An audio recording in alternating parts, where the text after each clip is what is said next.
par la grâce de Dieu. Donc la grâce de Dieu qui vous est donnée va impliquer 3 vertus théologales. La foi, l'espérance et la charité. Et comme par hasard, ces 3 vertus théologales qui nous sont données vont grandir grâce à un aliment. L'aliment qui fait grandir la foi, c'est la parole de Dieu. Je vous rappelle Matthieu chapitre 4, le verset 4. Et dans Matthieu 4, 4, il est dit « L'homme ne vit pas seulement de pain, toute parole qui sort de la bouche de Dieu. » Et la parole de Dieu, donc, nourrit ma foi. Matthieu chapitre 4, le verset 4. Même chose d'ailleurs dans Luc chapitre 4, le verset 4, qui est aussi la tentation du Christ au désert. L'espérance se nourrit d'une autre nourriture que le Christ nous donne, qui s'appelle la volonté du Père. Et la volonté du Père, c'est Jean chapitre 4, verset 34. J'ai une nourriture autre que la vôtre, c'est de faire la volonté de mon Père.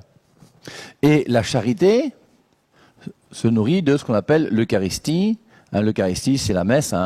C'est Jean 6, 55. Ma chair est une vraie nourriture et mon sang est une vraie boisson. Et on voit donc que chacun d'entre nous, nous allons grandir dans la foi, l'espérance et la charité, et c'est ça qui va nous sanctifier. Et pour grandir dans la foi, l'espérance et la charité, bien, il faut se nourrir de la parole de Dieu, il faut faire la volonté du Père, et il faut se nourrir de l'Eucharistie.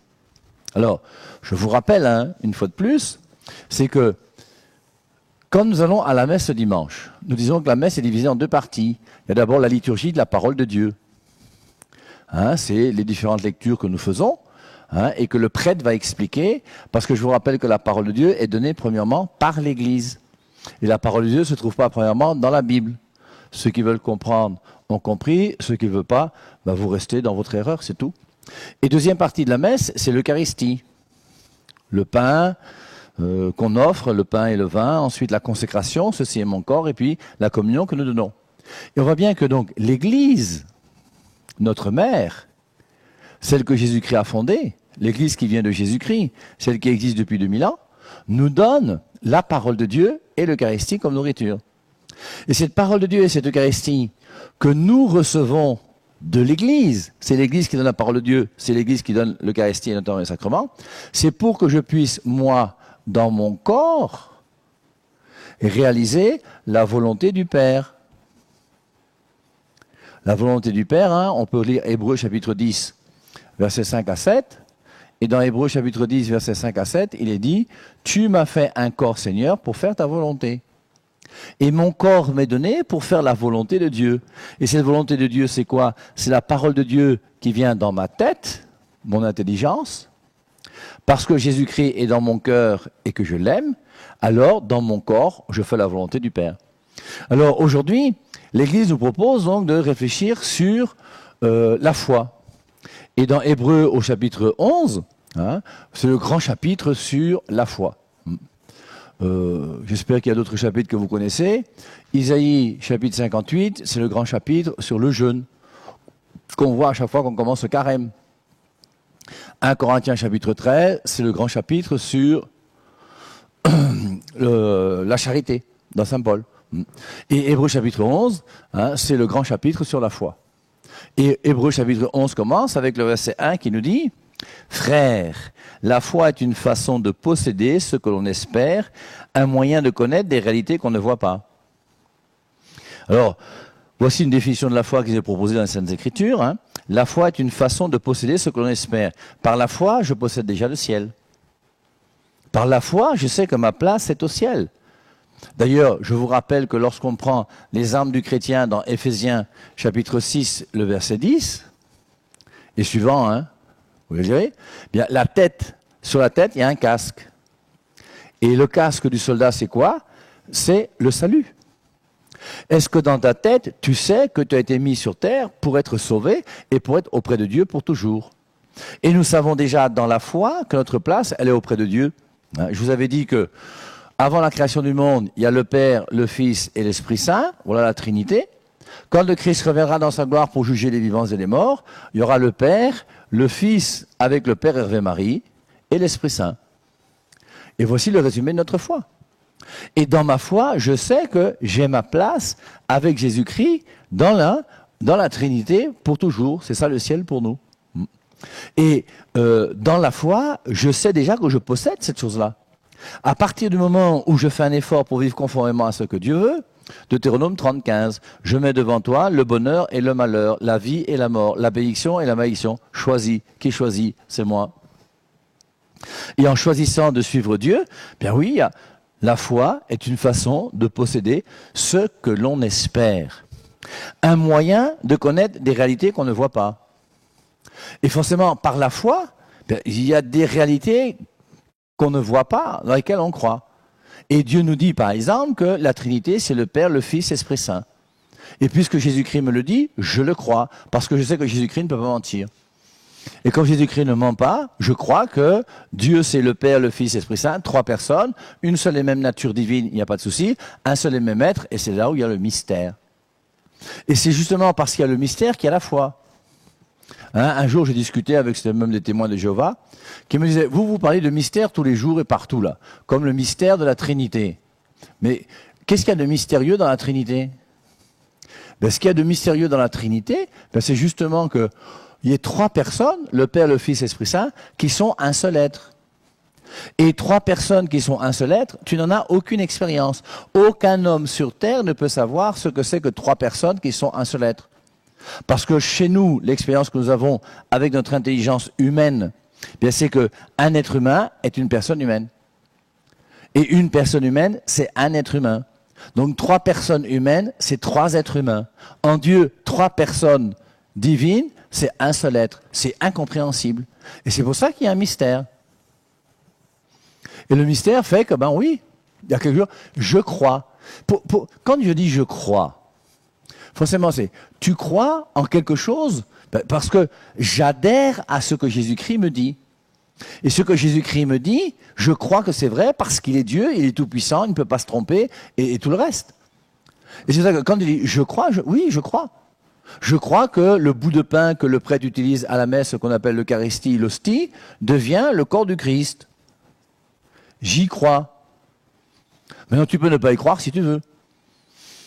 Donc, quand dans Luc 22:19, Jésus-Christ dit « Ceci est mon corps », c'est son corps. Je ne comprends rien. Mais j'y crois parce qu'il me le dit. Et c'est ça la foi. Alors, c'est important maintenant de comprendre que cette foi est une foi qui est liée à quoi? Je vous l'ai dit tout à l'heure, ma foi est en lien direct avec ce qu'on appelle la parole de Dieu.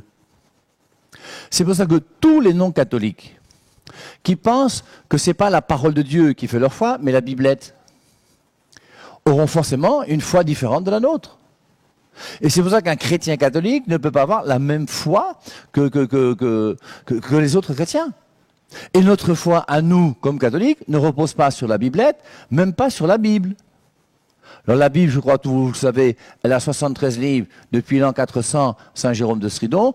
La Biblette, elle a 66 livres depuis 1826. Alors on en avait parlé. Si ça ne va pas, vous irez faire un tour sur ma chaîne YouTube pour comprendre. Donc la foi est liée à la parole de Dieu. Et cette parole de Dieu qui est là, je vais la trouver où?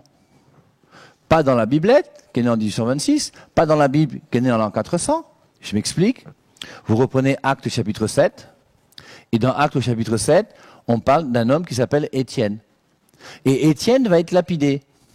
Et quand Étienne est lapidé, il n'a jamais lu la Bible, puisque la Bible est née en l'an 400. Et lui, il a été lapidé quelques jours après la mort de Jésus-Christ. Et Matthieu n'avait pas écrit son évangile, ni Marc, ni Luc, ni Jean. Premier livre du Nouveau Testament, c'est la première épître aux Thessaloniciens qui a été écrite en 51. C'était pas écrit non plus. Il n'avait pas le Nouveau Testament, il n'avait pas la Bible, et pourtant il était chrétien. Parce qu'on peut avoir la foi grâce à la parole de Dieu sans la Bible. C'est pour ça que pour nous les catholiques, vous allez nous reprocher autant que vous voulez, mais pour nous les catholiques, la Bible n'est pas extrêmement importante. Alors je ne dis pas qu'il faut la négliger, je dis que la Bible est le livre le plus important qui existe sur la terre. Il n'y a pas un livre plus important que la Bible. Mais il faut savoir une chose aussi, c'est que cette Bible, elle peut très bien être mal interprétée. 2 Pierre 3,16. Et quand la Bible est mal interprétée, ça donne quoi? 50 000 églises chrétiennes. Alors, continuons, puisque le texte d'aujourd'hui, on pourrait lire Hébreux 11. Mais pour continuer dans la même logique avec laquelle on a commencé, on va lire le passage de l'évangile d'aujourd'hui, Luc chapitre 12. Et dans ce passage, en ce temps-là, Jésus disait à ses disciples, « Sois sans crainte, petit troupeau, votre Père a trouvé bon de vous donner le royaume. Vendez ce que vous possédez et donnez-le en aumône. » C'est pas moi qui dis, hein, c'est Jésus. Vendez ce que vous possédez et donnez-le en aumône. Tu vois quelqu'un qui va commencer à vendre son immeuble, vendre sa voiture, vendre son téléphone. Et c'est pour ça qu'il faut bien comprendre ce texte, parce que si on ne le comprend pas bien, au bout d'un moment, on va l'interpréter d'une manière bizarre. Faites-vous des bourses qui ne sucent pas, un trésor inépuisable dans les cieux, là où le voleur n'approche pas, où la mythe ne détruit pas. Car là où est votre trésor, là aussi sera votre cœur. Restez en tenue de service, votre ceinture autour des reins et vos lampes allumées. Soyez comme des gens qui attendent leur maître à son retour des noces pour lui ouvrir dès qu'il arrivera et frappera à la porte. Et attendons que le Christ vienne nous chercher. Je vais mourir. Quand? Je ne sais pas. Mais je sais que je vais mourir. Et toi aussi tu vas mourir. Et nous tous allons mourir. Et nous sommes dans l'attente de ce jour où on va mourir, on ira voir Dieu. Et là on vous dit, soyez comme des gens qui attendent leur maître à son retour des noces pour lui ouvrir dès qu'il arrivera et frappera à la porte. Heureux ces serviteurs-là que le maître à son arrivée trouvera en train de veiller. Amen, je vous le dis, celui qui, la ceinture autour des reins, les fera prendre place à table et passera pour les servir. Donc lorsque le boss vient, c'est lui-même qui va vous servir si vous êtes des serviteurs fidèles. C'est Dieu qui va nous donner, hein, si nous sommes des serviteurs fidèles, ben, tout ce qu'on peut imaginer. 1 Corinthiens 2,9, ce qui n'est pas monté au cœur de l'homme, ce que l'homme n'a pas pensé, ce que l'homme n'a pas imaginé. Voilà le bonheur que Dieu a prévu pour nous. Et ce bonheur, on ne peut le recevoir que si nous sommes des serviteurs fidèles. Je continue. S'il revient vers minuit ou vers 3 heures du matin et qu'il les trouve ainsi, heureux sont-ils? Et nous devons être prêts aujourd'hui. Et dans la foi, ben, on nous dit que Jésus-Christ viendra comme un voleur. Et comme il viendra comme un voleur, tous les jours, nous devons être prêts. Vous le savez, si le maître de maison avait su à quelle heure le voleur viendrait, il n'aurait pas laissé percer le mur de sa maison. Vous aussi, tenez-vous prêts. C'est à l'heure où vous n'y penserez pas que le Fils de l'homme viendra. Pierre dit alors, Seigneur, est-ce pour nous que tu dis cette parabole ou bien pour tous? Et Jésus répond, le Seigneur répondit, que dire de l'intendant fidèle et avisé, à qui le maître confiera la charge de son personnel pour distribuer en temps voulu la ration de nourriture. Heureux ce serviteur que son maître en arrivant trouvera en train d'agir ainsi. Vraiment, je vous le déclare, il l'établira sur tous ses biens. Mais si le serviteur se dit en lui-même, mon maître tarde à venir, et s'il se met à frapper les serviteurs et les servantes, à manger, à boire et à s'enivrer, alors, quand le maître viendra, le jour où son serviteur ne s'y attend pas, et à l'heure qu'il ne connaît pas, il l'écartera et lui fera partager le sort des infidèles. Alors, ce qui est intéressant dans ce passage de Luc 12, on voit quand même dans ce passage que on parle du serviteur. Et le serviteur, il doit être fidèle. Et quand il est fidèle, il aura la récompense, c'est le paradis. Et s'il est infidèle, ben, il ira en enfer. Donc, le texte, hein, je vous relis. Hein. Alors quand viendra le maître, le jour où son serviteur ne s'y attend pas, et à l'heure qu'il ne connaît pas, il l'écartera et lui fera partager le sort des infidèles. C'est ça qu'on appelle l'enfer. Maintenant, continuons et écoutons. Le serviteur qui, connaissant la volonté de son maître, n'a rien préparé et n'a pas accompli cette volonté, recevra un grand nombre de coups. Alors, il y a le paradis, il y a l'enfer, et on dit que le serviteur qui connaît la volonté de Dieu et qui ne l'aura pas faite, recevra un grand nombre de coups. Donc, il sera puni copieusement. Il va recevoir une bonne bastonnade, une bonne punition. Et il dit ensuite, le serviteur qui, connaissant la volonté de son maître, n'a rien préparé et n'a pas accompli cette volonté, recevra un grand nombre de coups. Mais celui qui ne la connaissait pas et qui a mérité des coups pour sa conduite, celui-là n'en recevra qu'un petit nombre. Donc il y a des serviteurs qui vont recevoir un grand nombre de coups et d'autres qui vont recevoir un petit nombre de coups. Ça veut dire quoi? Et c'est intéressant, il faut y réfléchir. Donc dans ce passage, on nous montre bien qu'une fois que le maître va venir, si le serviteur est bon, il ira au paradis. S'il est mauvais, il ira en enfer. Mais il y a une autre catégorie, ceux qui reçoivent un grand nombre de coups et ceux qui reçoivent un petit nombre de coups. Pourquoi? Parce que lors du jugement, quand on commet un péché qui est mortel, on va en enfer. Si on ne commet aucun péché, on va directement au paradis. Et quand on commet plus ou moins de péchés, eh bien, il y a une différence, grand nombre de coups, petit nombre de coups. Et ça justifie quoi? Une fois de plus, le purgatoire. Alors vous allez dire, le purgatoire n'est pas biblique. Ça c'est l'argument des gamins. Tous ceux qui vous disent que le purgatoire n'est pas biblique, mais allez à l'école, formez-vous. Qui vous a dit que ce que nous croyons doit être biblique? Donnez-moi la référence qui montre que seule la Bible est la norme de notre foi. Ça n'existe pas. Ce n'est pas dans les Saintes Écritures, ce n'est pas dans la parole de Dieu. Jésus-Christ n'a jamais enseigné ça. Vous croyez quelque chose qui est faux, mes amis. Mais est-ce que vous cherchez la vérité? Est-ce que vous connaissez l'Esprit Saint? Et si vous connaissez l'Esprit Saint et la vérité, ben cherchez la vérité. Et la vérité, c'est quoi? Ta parole est vérité, Jean 17, 17. Consacre-les dans la vérité, ta parole est vérité. Et la parole qui est vérité se trouve où? Dans l'Église. 1 Timothée 3, 15. L'Église est colonne et appui de la vérité.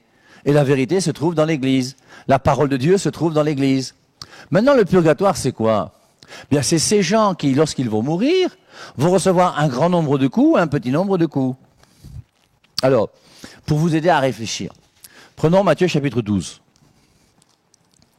Et dans Matthieu chapitre 12, on va lire ce passage sur le blasphème contre l'Esprit Saint. Mais c'est pas ça qui m'intéresse aujourd'hui.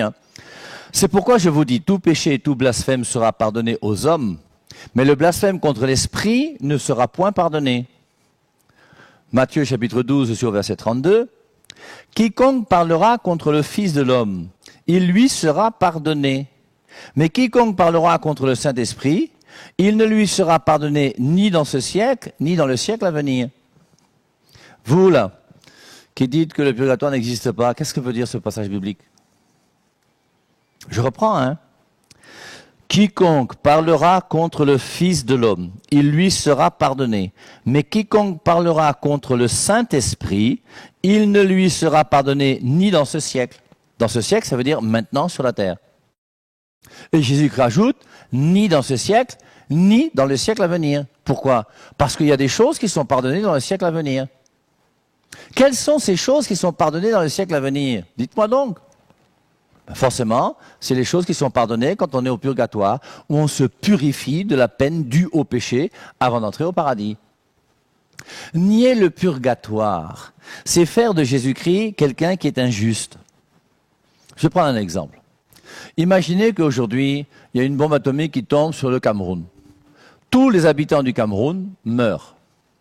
Et maintenant que tous les habitants du Cameroun meurent, qu'est-ce qui va se passer? Bien, on sera tous jugés. Il y aura le jugement. Je vous rappelle, il est réservé à l'homme de mourir une seule fois, après quoi vient le jugement. Et donc, c'est Hébreux 9, 27. Et donc, chacun d'entre nous, on sera jugé. Donc, au même instant, on meurt tous, on sera tous jugés par Dieu. Quand on va être jugé par Dieu, on sera jugé sur quoi? Sur la vie qu'on a menée. Alors, il y a deux catégories qui sont claires. Il y a ceux qui ont commis un péché qu'on appelle un péché mortel. Et ceux qui ont commis un péché mortel, eux, ils vont directement en enfer. Ceux qui n'ont commis aucun péché, je ne sais pas à quoi ça correspond. Quelqu'un qui aurait commis aucun péché, lui, il va aller directement au paradis. Mais les autres, celui qui était à la limite, celui-là, voilà. Alors lui, il n'a commis aucun péché. Il va directement au paradis. Et puis ensuite, il y a des gens qui ont commis des péchés plus ou moins grands, plus ou moins grands, plus ou moins grands. Et puis un péché là, s'il ajoutait un péché, paf, il partait même en enfer. J'espère qu'on se comprend, non? Donc il y a des gens qui ont commis des péchés beaucoup plus graves, et d'autres qui ont commis des péchés moins graves. Et parmi ces gens qui ont péché, cette catégorie-là, il y en a un, il a failli aller en enfer s'il péchait encore un peu plus. Lui, il a quand même péché un peu, donc il peut pas entrer directement au paradis. Ben, ces gens-là, qu'est-ce qu'ils font? Bien, ils vont justement se purifier. 1 Corinthiens 3,15, il sera sauvé, mais comme au travers du feu. Il sera sauvé, c'est le paradis, c'est le ciel, comme au travers du feu, c'est le purgatoire. Et c'est pour ça que c'est logique que le purgatoire existe. Refuser le purgatoire, ça veut dire que celui qui a beaucoup péché, mais son péché n'était pas suffisant pour qu'il aille en enfer, celui qui a pratiquement pas péché du tout, mais il était pratiquement au paradis, tous ces gens-là. Mais forcément, il doit y avoir une justice de Dieu pour tous ces actes qui ont été posés sur la terre. Et si Dieu décide de supprimer cette histoire du purgatoire en disant qu'il y a soit l'enfer, soit le paradis, c'est que Dieu est injuste. Et chacun d'entre nous, nous aurons à rendre compte des péchés que nous avons commis. Et c'est pour ça que ce petit triangle dont je vous parle, là, c'est important de le comprendre. Ceux qui ont commis un péché, moins 2, ils allaient en enfer. Lui, moins 2, il allait... Mais il y a toute cette différence entre les deux. Et tous ces gens-là, forcément, mais il faut bien qu'ils soient jugés selon les actes qu'ils ont posés.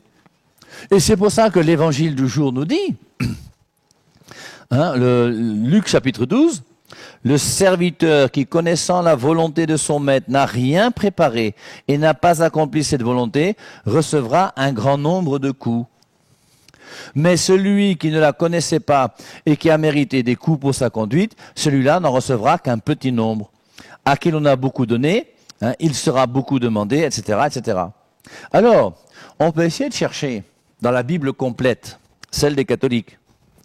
Et dans notre Bible à nous, nous avons un passage d'un livre deutérocanonique, c'est le livre des Maccabées. Le livre des Maccabées, c'est deutérocanonique, c'est un livre intéressant, bien sûr, et puis qui est inspiré par Dieu. Tous les pasteurs qui vous enseignent que les livres deutérocanoniques ne sont pas inspirés par Dieu sont des menteurs. D'ailleurs, ils sont deutérocanoniques, ça veut dire qu'ils sont canoniques. Les autres, les livres hébreux, pour ceux qui connaissent, ils sont proto-canoniques. Et les premiers comme les deuxièmes sont canoniques. Proto-canoniques, deutéro-canoniques. Maintenant, si vous ne voulez pas comprendre, vous n'êtes pas obligé de comprendre. Alors, lisons le deuxième livre des Maccabées. Nous sommes au chapitre 12. Vers la fin du chapitre, vers les versets 40 et des poussières, il y a un endroit là où on parle donc de la prière pour les morts. Judas emmena son armée. Je suis dans 2 Maccabées, chapitre 12. 2 Maccabées, chapitre 12, à partir du verset 38. Il faut lire la suite. Livre deutérocanonique qui n'appartient pas à la Biblette, mais qui appartient à la Bible. 73 livres. Judas emmena son armée jusqu'à la ville de Dodam. Arrivé le 7e jour de la semaine, ils se purifièrent selon la coutume et célébrèrent le sabbat en ce lieu. Le jour suivant, les hommes de Juda allaient relever les corps de ceux qui étaient tombés au combat. Il était grand temps pour les déposer avec leurs parents dans les tombeaux de leurs pères. Et voici qu'ils trouvèrent sous les tuniques de chacun des morts des objets consacrés aux idoles de Jamnia, ce qui est bien sûr interdit aux Juifs par la loi. Donc il y a le peuple juif qui a fait la guerre. Et pendant cette guerre-là, il y a des Juifs donc qui sont tombés au combat. Ils sont morts. Ils ont été tués. Et donc ces Juifs qui sont tombés, qui sont morts, d'abord, on a respecté le sabbat, on ne s'est pas occupé d'eux, mais le lendemain du jour du sabbat, on est allé récupérer leur corps. Et on s'est aperçu que tous ceux qui étaient morts étaient des gens qui étaient des idolâtres. Ils avaient une idole, l'idole de Jamnia, qu'on a retrouvée sur eux. Alors, je continue. La raison pour laquelle ces hommes avaient succombé devenait évidente. Tous bénirent la conduite du Seigneur, le juste juge, qui met au grand jour les choses cachées. Ils se mirent en prière, demandant que le péché commis soit complètement effacé. Je suis au verset 42. Ils se mirent en prière pour demander que leur péché soit complètement effacé. Ils sont morts. Mais ils prient pour que leur péché soit effacé. Je continue. Donc, ils se mirent en prière, demandant que le péché commis soit complètement effacé. L'héroïque Judas encouragea l'assemblée à se garder de tout péché. Ils venaient de voir de leurs propres yeux ce qui était arrivé à leurs compagnons, tombés à cause de leur péché. Il fit alors parmi ces hommes une collecte qui rapportera environ 2000 pièces. Il les envoya à Jérusalem pour qu'on y offre un sacrifice pour les péchés. Je suis au verset 43. On a fait une collecte, 2000 pièces. Et les 2000 pièces, c'est quoi? C'est pour envoyer à Jérusalem pour qu'on offre un sacrifice pour les péchés. C'est écrit, c'est noir sur blanc, dans la vraie Bible, pas dans la Biblette. Et il dira la même chose un petit peu plus tard. C'était là un geste très beau et très noble, inspiré par la pensée de la résurrection. En effet, s'ils n'avaient pas cru que ceux qui étaient tombés ressusciteraient, il aurait été inutile et ridicule de prier pour des morts.